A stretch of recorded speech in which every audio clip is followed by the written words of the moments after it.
તહેવારોના સમયે Ahmedabad municipality કોર્પોરેશનનું food અને હેલ્થ વિભાગ એક્શન મોડમાં જોવા મળી રહ્યું છે. નાગરિકોને ગુણવત્તાયુક્ત અને સલામત ખાદ્ય પદાર્થો મળી રહે તથા ગ્રાહકો સાથે છેતરપિંડી ન થાય તે હેતુથી અમદાવાદ મ્યુનિસિપાલિટી કોર્પોરેશનના ફૂડ વિભાગ દ્વારા શહેરમાં આવેલ સ્કૂલ કેન્ટીનો, કોલેજ કેન્ટીનો, હોસ્પિટલ કેન્ટીનો, હોસ્ટેલ કેન્ટીનો તેમજ અન્ય ખાદ્ય ધંધાકીય એકમો ખાતે સઘન ચેકિંગ અને કાર્યવાહી હાથ ધરવામાં આવી છે. તો દર્શક મિત્રો, આજ એની જ પર વાત કરવી છે. નમસ્કાર દર્શક મિત્રો, હું છું આપનો કમલ સોની અને અમદાવાદ મ્યુનિસિપાલિટી કોર્પોરેશન તહેવાર આવતા જ તેમનું ફૂડ વિભાગ એક્શન મોડમાં આવી ગયું છે. રોજે રોજ અમદાવાદના અલગ અલગ ઝોનમાં ફૂડ વિભાગ જઈ અને દુકાનો, કેન્ટીનોનું ચેકિંગ કરે છે.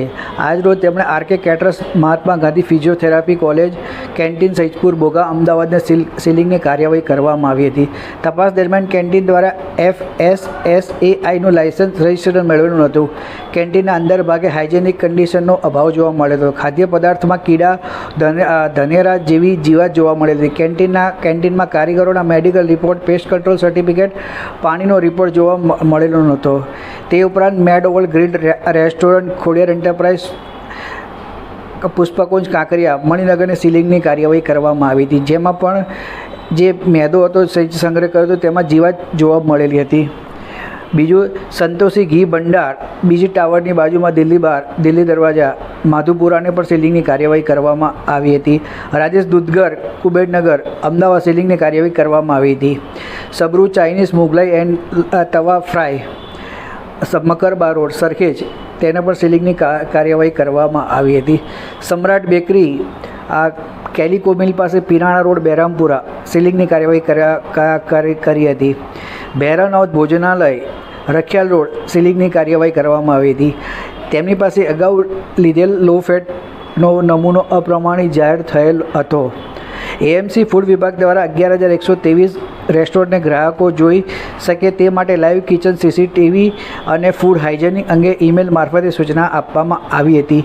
જેથી હવે આપ કોઈપણ રેસ્ટોરન્ટમાં જશો તો આપનું જે ખાવાનું બની રહ્યું છે તે રિસેપ્શનમાં લાઈવ CCTVથી આપ જોઈ શકશો, CCTV કેમેરાથી TV પર જોઈ શકશો. તેવી ગોઠવણી અમદાવાદ મ્યુનિસિપાલિટી કોર્પોરેશન દ્વારા જે કિચન રેસ્ટોરન્ટના માલિકોને સૂચના આપી દેવામાં આવી હતી.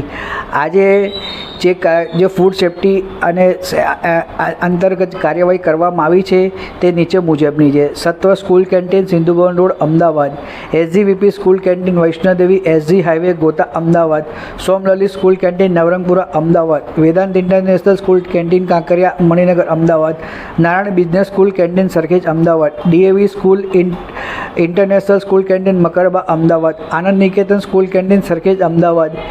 LJ campus school canteen, Sarkhej, Ahmedabad. Ahmedabad municipality કોર્પોરેશનના ફૂડ વિભાગ દ્વારા આવનાર સમયમાં શહેરમાં આવેલ સ્કૂલ કેન્ટીનો, કોલેજ કેન્ટીનો, હોસ્પિટલ કેન્ટીનો, હોસ્ટેલ કેન્ટીનો સઘન તપાસ હાથ ધરવામાં આવશે. તપાસ દરમિયાન FSSAIના અંતર્ગત લાયસન્સ વગર ધંધો કરતી કેન્ટીન કે નિયમોનું પાલન ન કરતી કેન્ટીનો અંતર્ગત FSSA અને GPMC એક્ટ અંતર્ગત કડક કાર્યવાહી કરવામાં આવશે. આજે આપને જે નવું કેન્ટીન બતાવી તે ફૂડ સેફ્ટી અને સ્ટાન્ડર્ડ એક્ટ અન્વયે 2006 મુજબ આ સ્કૂલોની કેન્ટીનોની તપાસ હાથ ધરવામાં આવી હતી. તો દર્શક મિત્રો, આ અંગે આપનું શું માનવું છે તેમને કોમેન્ટ બોક્સમાં જરૂરથી લખીને જણાવશો.